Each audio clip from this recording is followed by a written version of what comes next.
আল্লাহ তাআলা কিয়ামতের কঠিন ময়দানে যেদিন স্বামী স্ত্রীকে চিনবে না, স্ত্রী স্বামীকে দেখে পালিয়ে যাবে, বন্ধু বন্ধুরে চিনবে না, পীর সাহেব মুরিদরে চিনবে না, মুরিদ পীর সাহেবরে চিনবে না, দলের কর্মী তার নেতারে চিনবে না, নেতা তার কর্মীরে চিনবে না, বন্ধু বন্ধুরে দেখে পালাবে। এই কঠিন মুহূর্তে সূর্যটা মাথার কাছে চলে আসবে, জমিনটা তামার জমিন হবে, আজকের জমিনের মতো নয়। মানুষ ঘর্মাক্ত, ক্লান্ত, শ্রান্ত মাথার মগজগুলো কানের ছিদ্র আর নাকের ছিদ্র দিয়ে বেয়ে বেয়ে পড়বে। বিশ্বনবী ফরমান, কিয়ামতের ওই কঠিন ময়দানে 7 শ্রেণীর ব্যক্তিকে রব্বুল আলামিন তার আরশের নিচে ছায়া দিবেন। তার মধ্যে প্রথম শ্রেণীর ব্যক্তি হলো ইমামুন আদিল, যে ইনসাফের সাথে বিচার করে, যে জাস্টিস সমাজে সার্ভ করে, যে সুশাসন নিশ্চিত করে, ওই ইমামুন আদিল। আদিল শব্দটা বুঝছেন না? ইন্নাল্লাহা ইয়া'মুরু বিল আদল, পাইছেন? আদিল। 7 শ্রেণীর ব্যক্তিকে আল্লাহ তাআলা সুশীতল আরশের নিচে ছায়া দিবেন, যেদিন তার দেয়া ছায়া ছাড়া কোনো ছায়া থাকবে না। এর প্রথম হচ্ছে ইমামুন আদিল, ন্যায়পরায়ণ শাসক। চিল্লায় বলেন সুবহানাল্লাহ। আবার বিশ্বনবী বললেন, ইন্নাল মুকসিতিনা ইনদাল্লাহি আলা মানাবিরা মিন নূর আন ইয়ামিনির রহমান। কিয়ামতের দিন যারা ন্যায় পরায়ণ হিসেবে আল্লাহর সামনে দাঁড়াবে, কিয়ামতের দিন রব্বুল আলামিন তার আরশের ডান দিকে ওই ন্যায় পরায়ণ লোকদের জন্য আরশের ডান দিকে একটা নূরের মিম্বারে তাদেরকে বসার সুযোগ করে দিবে। আল্লাহর আরশের ডান দিকে ন্যায় পরায়ণ লোকদের জন্য আল্লাহ তাআলা নূরের মিম্বার বানাবে। 4টে কেন কথা মনে করেছেন? আল আদাল, জাস্টিস। ইন্নাল্লাহা ইয়া'মুরু বিল আদল। আল্লাহ তাআলা এই আদালতের নির্দেশনা দেন, সুবিচার, সুশাসন। প্রিয় ভাইরা, এটা আমরা বাংলাদেশে চাই কি চাই না? এই যে অরাজকতা, এই যে অন্যায়, এই যে জুলুম, এই যে ইনকনসিস্টেন্সি, সমাজের অসঙ্গতির প্রধান কারণ জাস্টিস নাই, সুবিচার নাই, সুশাসন নাই। শেষবারের মতো আওয়াজ করে বলেন তো, আমরা বাংলাদেশে আদল চাই কি চাই না? তাহলে প্রথম নির্দেশনা শেষ। আল্লাহ তাআলা তোমাদেরকে আদলের আদেশ দেন। এরপরে আল্লাহ বললেন, আমি তোমাদেরকে ইহসানের আদেশ দেই। ইন্নাল্লাহা ইয়া'মুরু বিল আদলি ওয়াল ইহসান। আমি তোমাদেরকে যেমনি আদলের নির্দেশনা দেই, তেমনি ভাবে তোমাদেরকে ইহসানের নির্দেশনা দেই। ইহসান, আওয়াজ করে সবাই বলেন তো ইহসান। ইহসান মানে কারো প্রতি সফট হার্টেড হওয়া, মহানুভব হওয়া, অনুগ্রহ পরায়ণ হওয়া, অনুগ্রহশীল হওয়া, একে অপরের প্রতি দয়াদ্র হওয়া। একে অপরের প্রতি দয়াদ্র, অনুগ্রহশীল হওয়া ছাড়া মানবিক সমাজ কশিনকালেও গঠন করা সম্ভব না। প্রিয় ভাইরা, সুন্দর আচরণ দিয়ে, ইহসান দিয়ে যা জয় করা যায়, নরম আচরণ দিয়ে যেটা অর্জন করা যায়, কঠোরতা দিয়ে সেটা পারা যায় না। বিষ্ণু ঈসা ইসলাম ইহসান দিয়ে, কোমল আচরণ দিয়ে, তার অনুগ্রহ দিয়ে তিনি অনেক কাফিরের হৃদয়কে জয় করে ফেলেছেন। সাইয়েদনা সুমামা ইবনে উসাল রাদিয়াল্লাহু তাআলা আনহুর কথা মনে পড়ে যায়। তিনি ছিলেন ইয়ামামার বাদশা। মদিনাতে বিশ্বনবীকে হত্যা করার নিয়তে এসেছিলেন। গোপনে গোপনে বিশ্বনবীকে হত্যা করে আবার ইয়ামামাতে তিনি ফিরে যাবেন। কিন্তু কি অবাক করা কাণ্ড, হত্যা করতে পারে নাই, সাহাবাদের হাতে তিনি ধরা পড়ে গেলেন। সাইয়েদনা সুমামা ইবনে উসাল রাদিয়াল্লাহু তাআলা আনহু হত্যার নিয়তে আসলেন, কিন্তু হত্যা করতে পারলেন না। সাহাবারা ওনাকে ধরে ফেললেন, ধরে মসজিদে নববীর পিলারের মধ্যে বেঁধে রাখলেন। সুমামা ইবনে উসাল, সিরাত থেকে শুনে, সিরাত থেকে শোনাচ্ছি, রাদিয়াল্লাহু তাআলা আনহু ইয়ামামার অধিপতি ছিলেন। বিশ্বনবীকে হত্যার জন্য আসছেন, ধরা পড়ে গেছেন, এখন মসজিদে নববীতে বেঁধে রাখছেন, তার মানে বন্দী। এখন স্ট্যাটাস কি? বন্দী, ক্যাপটিভ। বিষ্ণু ঈসা ইসলাম সাহাবাদেরকে বললেন, তার খোঁজ খবর নিও, সুমামা ইবনে উসালের খোঁজ খবর নিও। সাহাবার বলেন, ইয়া রাসূলুল্লাহ, আপনাকে হত্যা করতে এসেছে, তার তো কঠিন ক্যাপিটাল পানিশমেন্ট হওয়া দরকার, কঠিন শাস্তি হওয়া দরকার। বিশ্বনবী বললেন, না, আমি যেটা জানি তোমরা সেটা জানো না, তোমরা সুমামার সাথে ভালো আচরণ করো। বিশ্বনবী সুমামার কাছে গেলেন। প্রথম দিন যে তিনি কালেমার দাওয়াত দিলেন, ইমানের দাওয়াত দিলেন, ইসলামের দাওয়াত দিলেন, রিসালাতের দাওয়াত দিলেন, আখিরাতের দাওয়াত দিলেন। পরের দিন যে বিশ্বনবী সালাতের দাওয়াত দিলেন, যাকাতের দাওয়াত দিলেন। ইসলাম কি, কিভাবে, কেমন করে পালন করতে হয় চমৎকার আর্টিকুলেট করতে শুরু করলেন। তন্ময় হয়ে সুমামা ইবনে উসাল রাদিয়াল্লাহু তাআলা আনহু বিশ্বনবীর কথাগুলো শুনতে আরম্ভ করলো। একদিন নয়, 2 দিন নয়, টানা 3 দিন বিশ্বনবী সুমামার কাছে ইসলামকে প্রেজেন্ট করেছেন, উপস্থাপন করেছেন। আওয়াজ করে বলেন, কয় দিন? 3 দিন। 3 দিন মসজিদে নববীতে বাধা। আর সাহাবীদেরকে বললেন তার খোঁজ খবর নিও, তোমরা যে রুটি বানাও এর মধ্যে সবচেয়ে ভালো আটার রুটিটা তারে দিও, সবচেয়ে রিফাইন্ড খেজুর যেটা পিওর খেজুর এটা তারে দিও। আর বিশ্বনবী নিজের উট থেকে দুধ দহন করে ওনার বাড়ির এক কর্মচারীকে বলেছেন দুধ দহন করে সুমামার জন্য নিয়ে যেও। সুবহানাল্লাহ পড়বেন না? সবাই তো অবাক, ইয়ামামা থেকে আসছে নবীকে হত্যা করতে, বিশ্বনবী দেখে তারে জামাই আদর করে। 1 দিন নয় 2 দিন নয় টানা 3 দিন বিশ্বনবী এভাবে সুমামার কাছে যেয়ে ইসলামকে প্রেজেন্ট করতে আরম্ভ করলেন, ইসলামকে উপস্থাপন করতে শুরু করলেন, আর তাকে চমৎকার এন্টারটেইনমেন্ট আপ্যায়ন দিতে আরম্ভ করলেন। টানা 3 দিন যখন ইসলামের দ্য বিউটিজ অফ ইসলাম, ইসলামের সুমহান বাণী সৌন্দর্য তার কাছে উপস্থাপন শেষ, তাকে আপ্যায়ন শেষ, বিশ্বনবী বললেন সাহাবাদেরকে যাও এবার সুমামার হাতের পায়ের রশি দুটো খুলে দাও।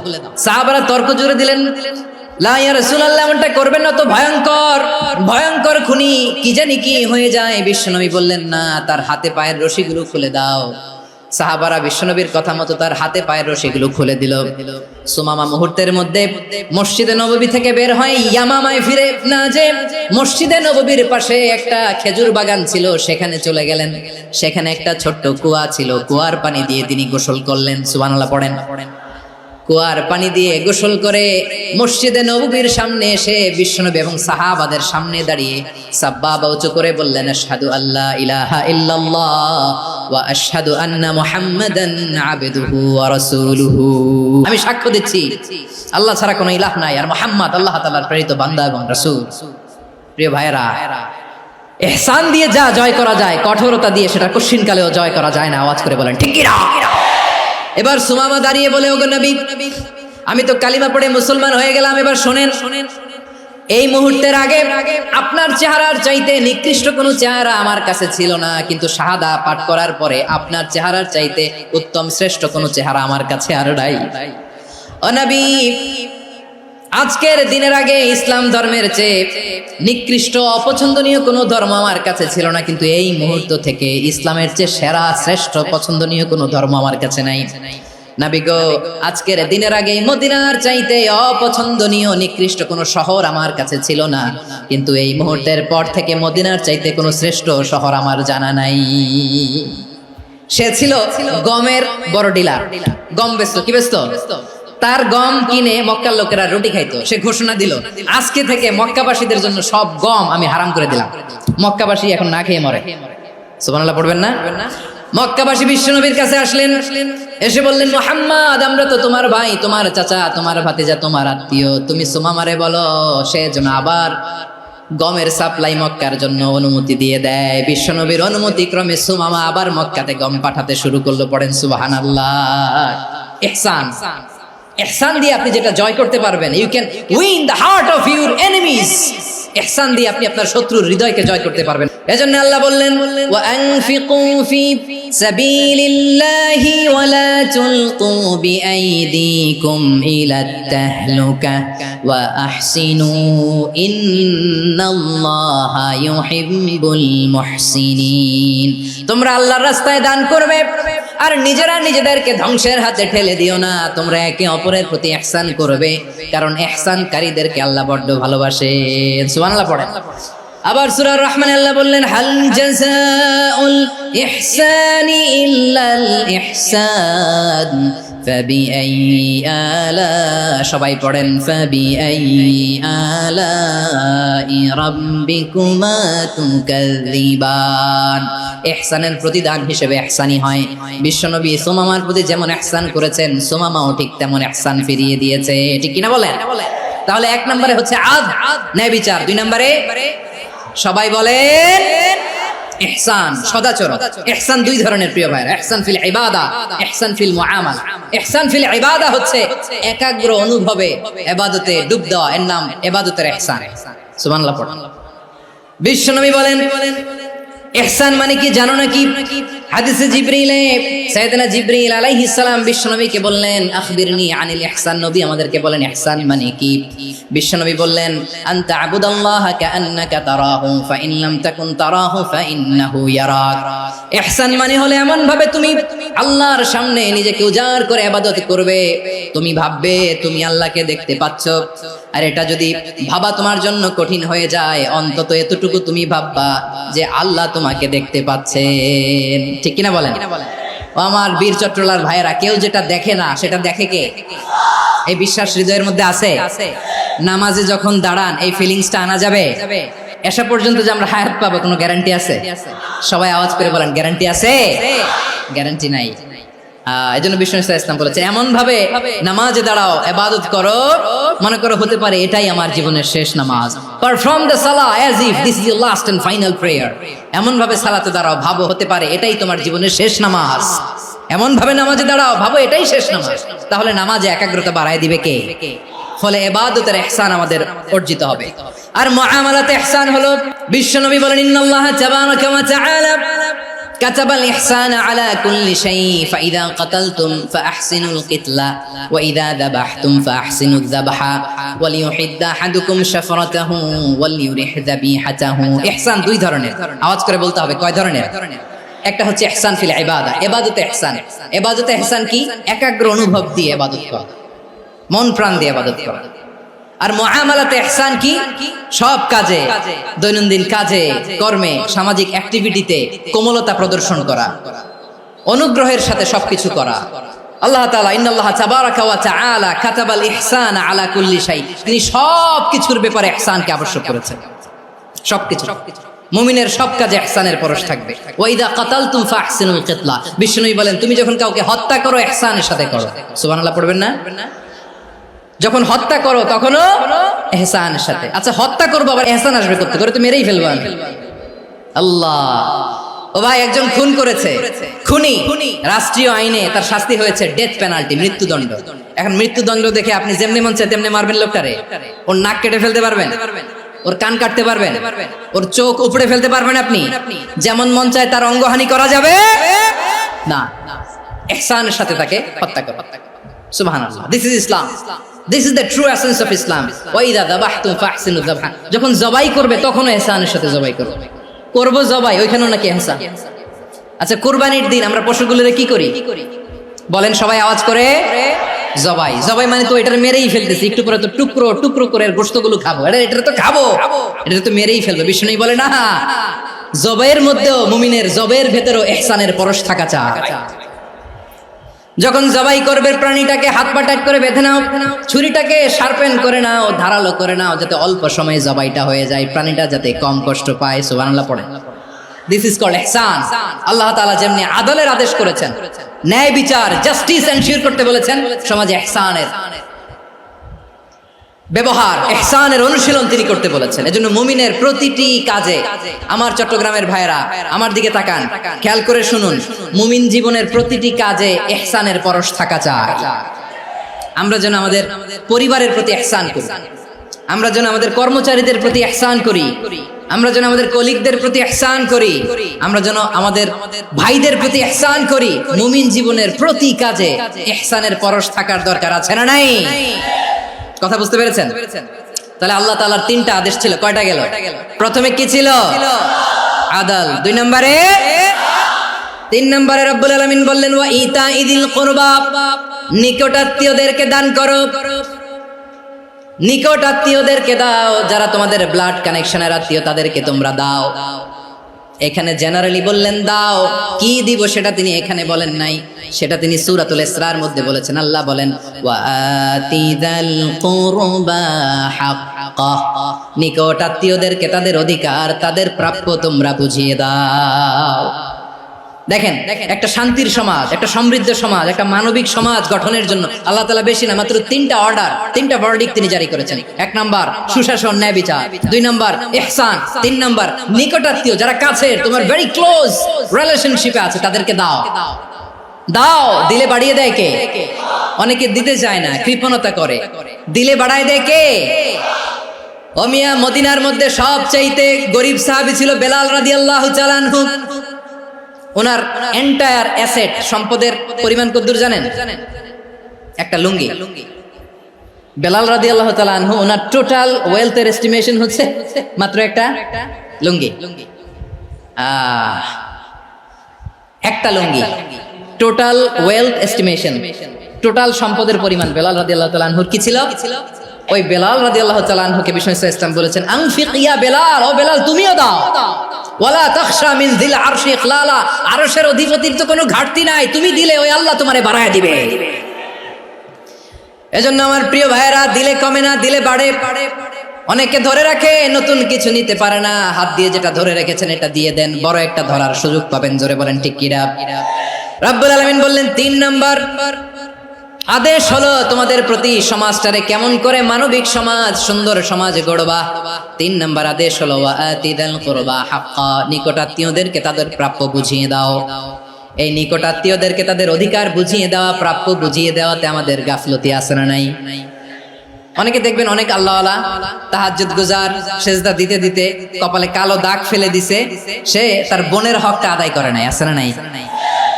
অনেক বড় হাজী সাহেব, বিশাল লম্বা দাড়ি, ছেলেরে সব দিয়ে দিছে, মেয়েরে কিছু দেয় নাই, মেয়ের হক আদায় করে নাই, আছে না নাই? এই হাজী সাহেবেরা, এই আল্লাহওয়ালারা কিয়ামতের ময়দানে আটকে যাবে। আপনি অন্যের অধিকার নষ্ট করেছেন, তাদের রাইটস কে ভায়োলেট করেছেন। এজন্য আল্লাহ তাআলা বলেন, কারো অধিকার যদি কেউ নষ্ট করে, ওই সমাজটা মানবিক সমাজ কঠিনকালেও হতে পারে না। এজন্য 3 নম্বর আল্লাহ বললেন, ওয়া ইতা ইদিল কুরবা, নিকটাত্মীয়দেরকে দাও। কি দিবা? তাদের অধিকার দিয়ে দাও। বোনের অধিকার বুঝিয়ে দাও, মেয়ের অধিকার বুঝিয়ে দাও, ফুফুর অধিকার বুঝিয়ে দাও। দেখবেন অনেক মায়েরা ছেলের পাতে মুরগির রান দেয়, মেয়ের পাতে দেয় মুরগির ঠ্যাং। তো মেয়ের কি মুরগির রান খেতে মনে যায় না? মনে যায় না? এমনটা করা যাবে না। নিকটাত্মীয়দেরকে অধিকার দিয়ে দাও, নিকটাত্মীয়ের সাথে সুসম্পর্ক রাখো। আদেশটা কার? এজন্য প্রিয় ভাইয়েরা, জীবনে যদি বারাকা অর্জন করতে চান, নিকটাত্মীয়দের সাথে সুসম্পর্ক রাখতে হবে, তাদের জন্য উপহার পাঠাতে হবে। বিশ্বনবী বলেন, লা ইয়াদখুলুল জান্নাতা কাতে, যে ব্যক্তি আত্মীয়তার সম্পর্ককে ছিন্ন করে দেয়, সে কঠিন কালেও আল্লাহর জান্নাতে ঢুকবে না। আপনি কি এটারে সহজ হাদিস মনে করছেন? এটা সহজ কথা? আপনি ভাবছেন আপনার নামাজ আপনারে বাঁচাতে পারবে, আপনার রোজা বাঁচাতে পারবে, আপনার তাহাজ্জুদ আপনারে বাঁচাতে পারবে? অধিকার নষ্ট করলে কিছুই আপনারে বাঁচাতে পারবে না। এজন্য নিকট আত্মীয়দেরকে দিতে হবে বেশি বেশি। বিশ্বনবী বলেন, ইন্না সাদাকাতা আলাল মিসকিনি সাদাকা ওয়া আলা যির রাহিমি ইসনাতান সাদাকাতুন ওয়া সিলা। মিসকিনরে দান করলে শুধু দানের সওয়াব হয়, নিকট আত্মীয়কে দান করলে 2টার সওয়াব হয়, সাদাকার সওয়াব হয়, আবার আত্মীয়তার বন্ধন অটুট রাখার সওয়াব হয়ে যায়। আবার বিশ্বনবী বললেন, মান সাররাহু আইয়ুবসাতা লাহু ফি রিজকিহি ওয়া ইনসালাহু ফি আসারিহি ফালইয়াসিল রাহিমা। যে ব্যক্তি তার রিজিকের প্রশস্ততা চায় আর হায়াতে বরকত চায়, সে যেন তার আত্মীয়ের সাথে সুসম্পর্ক রাখে। আমার প্রিয় চট্টলার ভাইয়েরা, আমাদের রিজিক বাড়ুক, এটা আমরা চাই কি চাই না? সবাই চান? হ্যাঁ, আমাদের রিজিকে প্রশস্ততা আসুক, চাই কি চাই না?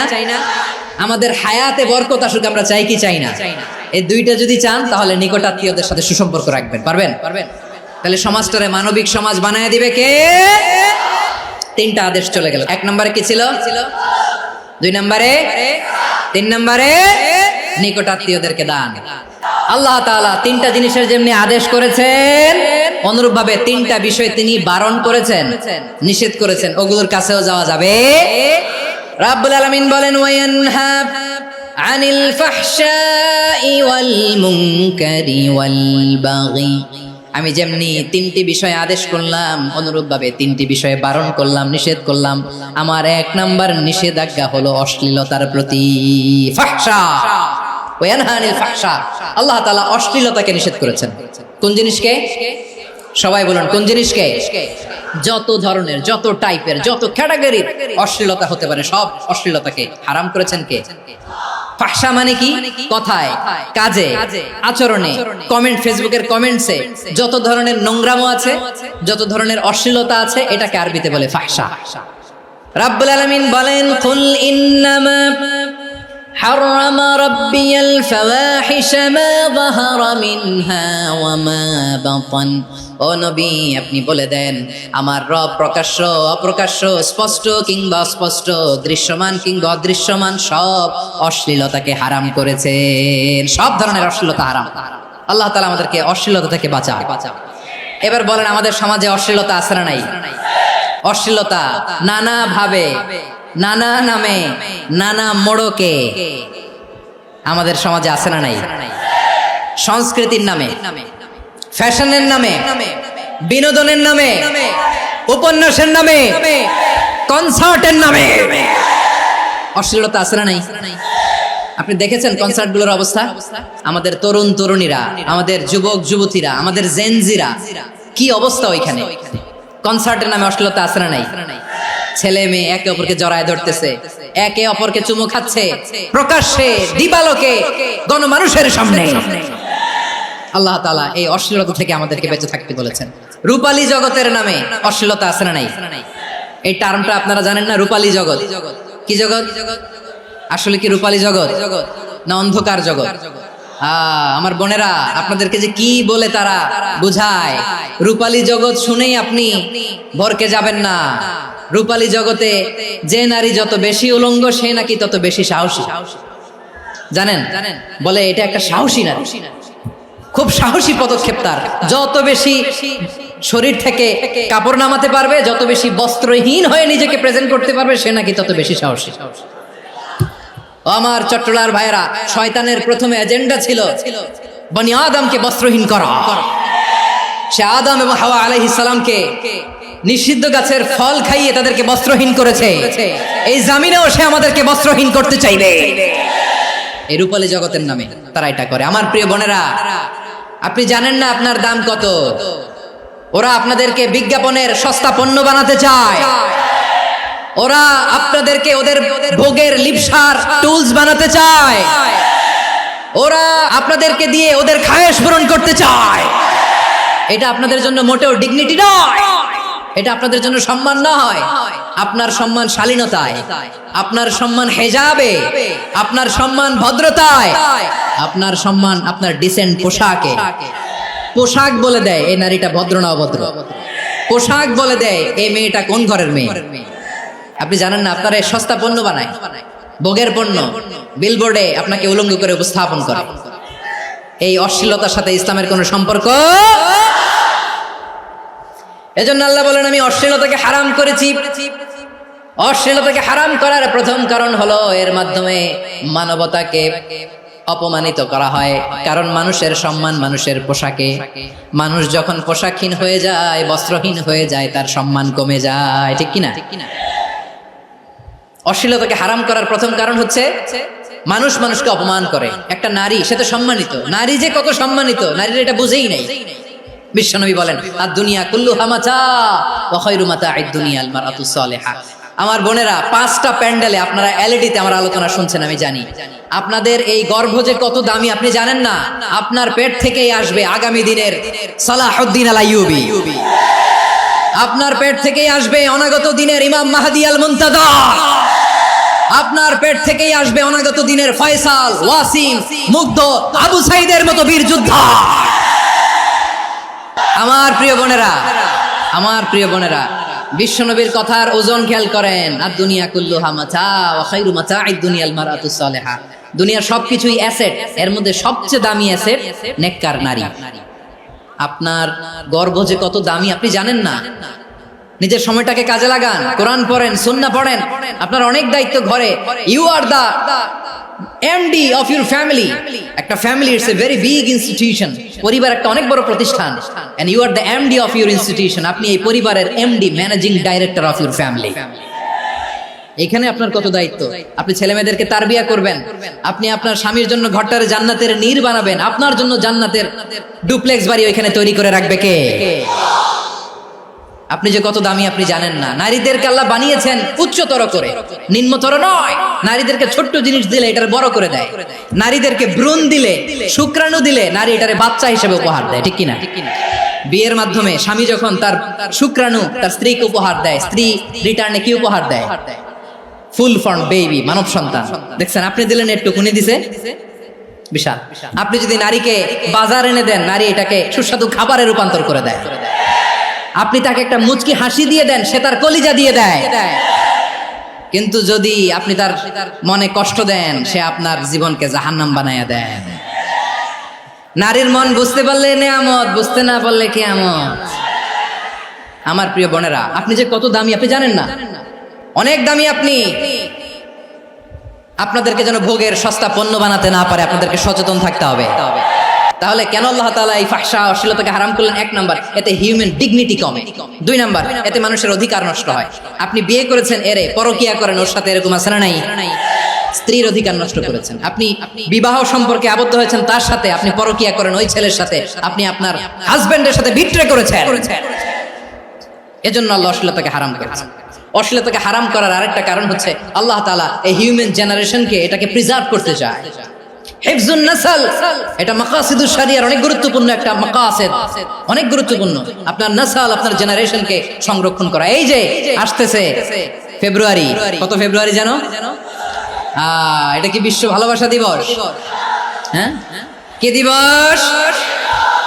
এই বিশ্ব ভালোবাসা দিবসের সাথে মুসলমানদের কোনো সম্পর্ক নাই। আমার প্রিয় ভাইরা, এই যে আপনি অবৈধ সম্পর্কে জড়ালেন, কেন আল্লাহ অশ্লীলতাকে হারাম করেছে দেখেন। বলতেছিলাম যে এটা আপনার নাসল, আপনার জেনারেশন, আপনার লিনিয়েজ, আপনার বংশকে প্রিজার্ভ করা। কে কার বাবা, কে কার মা, বাবা মা জানা, প্রজন্মকে প্রিজার্ভ করা, এটা ইসলাম ওয়াজিব করে দিয়েছে। এই যে অবৈধ সম্পর্কের কারণে, বিশ্ব বেহায়া দিবসের কারণে, এগুলোর আউটকাম, আউটপুট হিসেবে মাঝে মাঝে এই ঢাকা মেডিকেলের ডাস্টবিনে নবজাতকের বাচ্চার কান্নার আওয়াজ শুনতে পাওয়া যায়।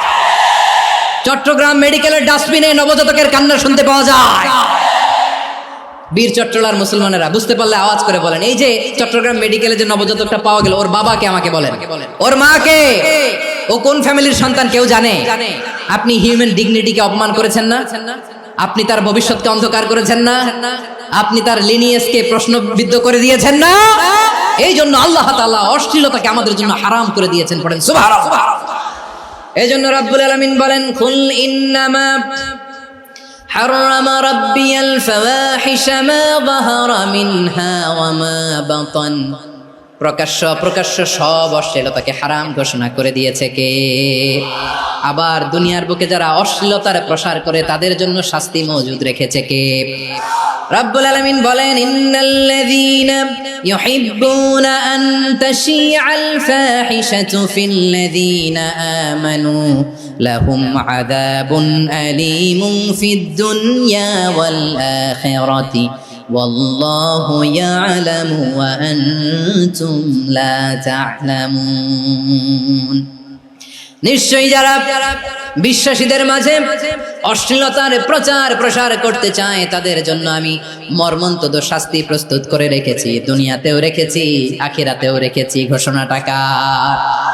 যারাই নাটকের নামে, সিনেমার নামে, রূপালী জগতের নামে, মুভির নামে, ওটিটি প্ল্যাটফর্মের নামে আমার সমাজে অশ্লীলতা ছড়াতে চায় তাদের জন্য কঠিন মর্মন্তুদ শাস্তি মজুদ রেখে দিয়েছে কে?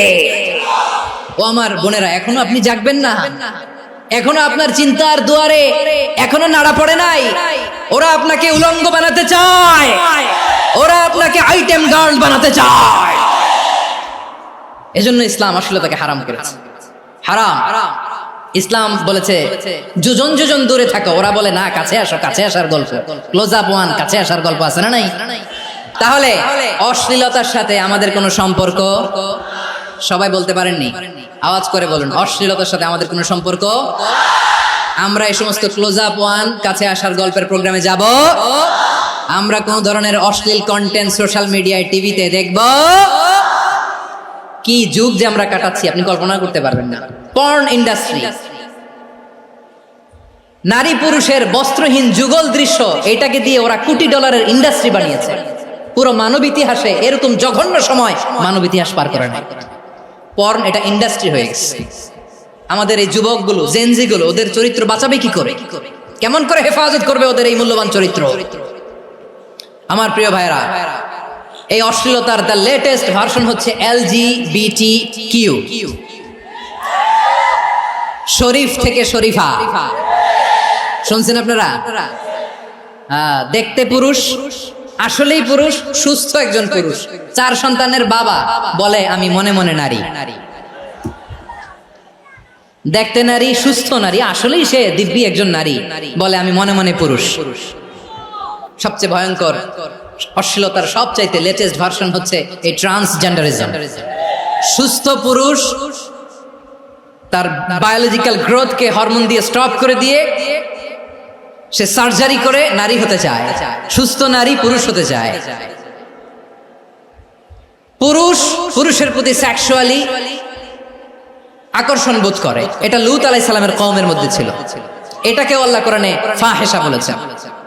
وَلُوطًا إِذْ قَالَ لِقَوْمِهِ أَتَأْتُونَ الْفَاحِشَةَ مَا سَبَقَكُمْ بِهَا مِنْ أَحَدٍ مِّنَ الْعَالَمِينَ। লূত আলাইহিস সালাম বললেন, তোমরা কি এমন এক অশ্লীল কার্যক্রমে ডুব দিলে নাকি যেটা গোটা বিশ্বের কেউ কখনো করে নাই, তোমরাই প্রথম করেছো? পড়েন নাউযুবিল্লাহ। এই পশ্চিমের এই রোগ আমার দেশে যেন আসতে না পারে, আমাদের সজাগ থাকতে হবে। প্রিয় ভাইরা, চিল্লায় বলেন ঠিক কিনা? পশ্চিমের অবস্থা ভয়ঙ্কর। পাশ্চাত্যে আমি যুক্তরাষ্ট্রে ছিলাম অনেকদিন, কয়েক মাস, বিভিন্ন স্টেটে ঘুরেছি। গার্ডিয়ানরা উদ্বিগ্ন, ছেলে মেয়েদেরকে, ছোট্ট ছেলে মেয়ে, ওদেরকে জিজ্ঞেস করে, তুমি how do you feel right now inside yourself? তুমি ভিতরে ভিতরে কেমন ফিল করো? তোমার কি ছেলে ছেলে লাগে না মেয়ে মেয়ে লাগে? আচ্ছা বলেন, এই ছোট্ট বাচ্চাটাও কি এগুলো জেন্ডার অ্যাসাইনমেন্ট বলতে এগুলো কিছু বুঝে? এইভাবে মিসগাইড করা হচ্ছে। কৌতূহল বশত ছোট্ট ছেলে যদি বলে আমার তো মেয়ে মেয়ে লাগে, তখন বলে যে না তুমি মেয়ে, ছেলে না। মা বাবা বাধা দিলে ওকে আলাদা গভর্নমেন্ট হাউসে নিয়ে যায়। ভয়ঙ্করতম অবস্থা। আমরা একটা সময় শুনতাম যে হুজুর আমার ছেলেটা খুব ভালো, হাফেজে কোরআন, আল্লাহওয়ালা। হুজুর আমার ছেলে দাড়ি রাখছে, আল্লাহওয়ালা। হুজুর আমার ছেলে 5 ওয়াক্ত সালাত জামাতের সাথে পড়ে, তার মানে আল্লাহওয়ালা। পশ্চিমে যে আমি কি শুনছি জানেন? ওরা বলে হুজুর আমার ছেলেটা ইউনিভার্সিটির একটা মেয়ের সাথে প্রেম করে, ও খুব আল্লাহওয়ালা, হুজুর দোয়া করবেন। এর কারণ ওদের কাছে আল্লাহওয়ালার ক্রাইটেরিয়া হচ্ছে হুজুর আমার ছেলেটা আরেক ছেলের পছন্দ করে নাই, আমার মেয়েটা আরেক মেয়েকে ভালোবাসে নাই, এজন্য আমার ছেলেটা আল্লাহওয়ালা, হুজুর ওর জন্য একটু দোয়া করে দিয়ে। কি চ্যালেঞ্জ ওরা ফেস করতেছে। ওনার ছেলে যে আরেক ছেলের বিয়ে করবে না, এটাতেই উনি খুশি যে আলহামদুলিল্লাহ আমার ছেলেটা একটা মেয়েরে ভালোবাসে, আমার মেয়েটা একটা ছেলেরে ভালোবাসে, মানে এটা খুব আল্লাহওয়ালা। নাউজুবিল্লাহ পড়তে পারলেন না? এজন্য অশ্লীলতার সাথে আমাদের কোনো সম্পর্ক। রাব্বুল আলামিন বলেন ওয়ায়ানহা আনিল ফাহশাই ওয়াল মুনকারি ওয়াল বাগি। তিনটা জিনিসকে আমি নিষিদ্ধ করলাম। এক নাম্বার হলো ফাহশা, অশ্লীলতা। 2 নম্বরে হলো মুনকার, সমস্ত মন্দ কাজ। মুনকার মানে হচ্ছে যত মন্দ কাজ, খারাপ কাজ, বাজে কাজ, এটার বলে মুনকার। এটার কি বলে? আপনারা পড়ছেন না তা'মুরুনা বিল মা'রুফি ওয়া তানহাউনা আনিল মুনকার। সৎ কাজের আদেশ, অসৎ কাজের নিষেধ। মুনকার, মুনকার হচ্ছে মানুষের স্বাভাবিক বিবেকবোধ যেটাকে খারাপ বলে, ওইটাই মুনকার। পৃথিবীর সব আসমানি গ্রন্থ যেটাকে খারাপ বলেছে, মানুষের স্বাভাবিক বিবেকবোধ যেটাকে খারাপ বলেছে, এগুলো সব মুনকার। যেমন ইফতিজিং, এটা কি ভালো না খারাপ? মজুদদারি, খাদ্যে ভেজাল দেওয়া, ওজনে কম দেওয়া, মাছে ফরমালিন মিশানো, চাঁদাবাজি, টেন্ডারবাজি, দখলবাজি, এগুলো আমাদের স্বাভাবিক বিবেকেই বলে এগুলো খারাপ, এগুলো হচ্ছে মুনকার। আল্লাহ তাআলা এই মুনকার থেকে আমাদেরকে বেঁচে থাকতে বলেন, আর শয়তান এই মুনকারের প্রতি আমাদেরকে উদ্বুদ্ধ করে। আল্লাহ তাআলা বললেন ইয়া আইয়ুহাল্লাযীনা আমানু লা তাত্তাবি'উ খুতুওয়াতিশ শাইতান ওয়া মান ইয়াত্তাবি' খুতুওয়াতিশ শাইতানি ফাইন্নাহু ইয়া'মুরু বিল ফাহশাই ওয়াল মুনকার। আল্লাহ বললেন আমার গোলামেরা শোনো শোনো, ও আমার বিশ্বাসী বান্দারা খবরদার, তোমরা কশিনকালেও শয়তানের পদাঙ্ক অনুসরণ করবে না, কারণ শয়তান তোমাদেরকে অশ্লীলতা এবং মন্দ কাজের দিকে উদ্বুদ্ধ করে। আমাদের কাজ হচ্ছে শয়তান আমাদেরকে যেদিকে নিতে চায় আমরা তার উল্টা দিকে যাব। শয়তান এই মন্দ কাজকে আমাদের কাছে বিউটিফাই করে, চাকচিক্যময় করে আমাদের সামনে উপস্থাপন করে। এজন্য আল্লাহ বলেন মুনকারকে থামাতে হবে, মুনকার প্রতিরোধ করতে হবে। মুনকার প্রতিরোধের দায়িত্ব শুধু আমাদের নাকি? শুধু আপনার খতিব সাহেবের, ইমাম সাহেবের, নাকি মুসলিম উম্মার সবার? আওয়াজ করে বলুন, মুনকার অসৎ কাজ প্রতিরোধের দায়িত্ব কার?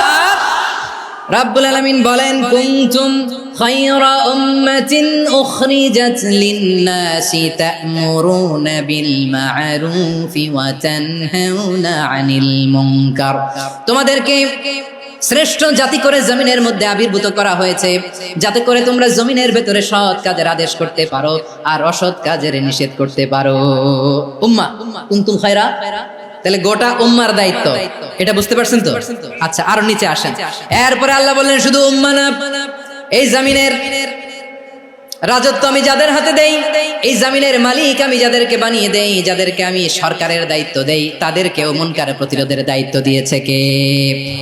আল্লাহ বলেন যারা ক্ষমতার মসনদে বসেছে তাদেরকে 4 দফা কর্মসূচি আমি আল্লাহ দিলাম। আওয়াজ করে বলেন কয় দফা? আল্লাহ বলেন আল্লাযীনা ইম্মাক্কান্নাহুম ফিল আরদি আকামুস সালাতা ওয়া আতাউজ যাকাতা ওয়া আমারু বিল মা'রুফি ওয়া নাহাউ আনিল মুনকার ওয়ালিল্লাহি আকিবাতুল উমুর। যারা এই জমিনের উত্তরাধিকার হয়েছে তারা 4 দফা কর্মসূচি নিয়ে সামনে আগাবা। সালাত কায়েম করবা, যাকাত আদায় করবা, সৎ কাজের আদেশ দিবা, অসৎ কাজ থেকে মুনকার প্রতিরোধ করবা। আদেশটা কার? আমার প্রিয় চট্টলার ভাইরা, পুরো উম্মার দায়িত্ব মুনকার প্রতিরোধ করা, সরকার প্রধানের দায়িত্ব মুনকার প্রতিরোধ করা। এরপর আল্লাহ বলেন প্রতিটা ফ্যামিলির যিনি প্রধান সিইও বাবা, প্রত্যেক বাবারও দায়িত্ব এই মুনকার প্রতিরোধ করা। আওয়াজ করে বলেন ঠিক কিনা? যেমনটি সাইয়েদনা লুকমান আলাইহিস সালাম ওনার কলিজার টুকরা সন্তানকে আদেশ করেছেন, ইয়া বুনাইয়া আকিমিস সালাতা ওয়া'মুর বিল মা'রুফি ওয়ানহা আনিল মুনকার। পড়েন সুবহানাল্লাহ।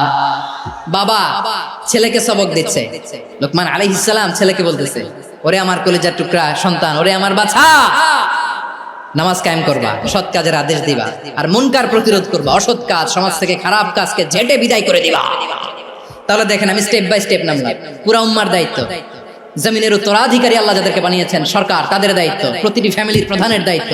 এরপরে বিশ্বনবী বলেন সচেতন প্রতিটি মুসলিমের দায়িত্ব সমাজ থেকে মুনকারকে উৎখাত করা। বিশ্বনবী বলেছেন মান রাআ মিনকুম মুনকারান ফালিয়ুগাইয়িরহু বিয়াদিহি ফাইন লাম ইয়াস্তাতি ফাবিলিসানিহি ওয়া ইন লাম ইয়াস্তাতি ফাবিকলবিহি ওয়া যালিকা আযআফুল ঈমান। সমাজে যে মুনকার দেখবে, খারাপ কাজ দেখবে, সেজন্য হাত দিয়ে সেটাকে থামায়। আমার প্রিয় ভাইরা, না থামালে আমরাই ডুববো শেষমেশ। আমাদের বাঁচার জন্য হলেও থামাইতে হবে। রব্বুল আলামিন বলেন ওয়াত্তাকু ফিতনাতাল লা তুসিবান্নাল্লাযীনা যালামু মিনকুম খাসসা। ও আমার গোলামেরা, ওই আযাবকে ভয় করো যে আযাব যখন আমি জমিনের বুকে পাঠাই শুধু জালেমদেরকেই মারি না, আলেমদেরকেও মারি। আযাব যখন আসে তখন শুধু জালিমই মরে না, আলেমও মরে। জানেন মুসা আলাইহিস সালামের পায়ে একবার লাল পিঁপড়া, তো উনি রেগে মেগে পাশি দেখে লাল পিঁপড়ার বাসা, পা দিয়ে ডলে মুছে সবগুলো পিঁপড়া মেরে ফেলছে।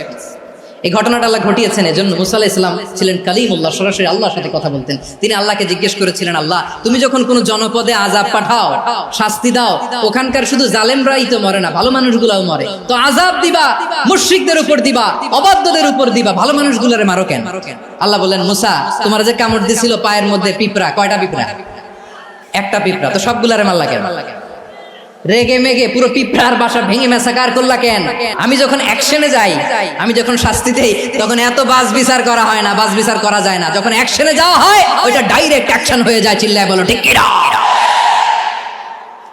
এজন্য আমাদের বাঁচার জন্য হলেও এই পাপ থামাতে হবে, এই শয়তানের অট্টহাসি থামাতে হবে, অন্যায় অপরাধ সমাজ থেকে আমাদের থামাতে হবে।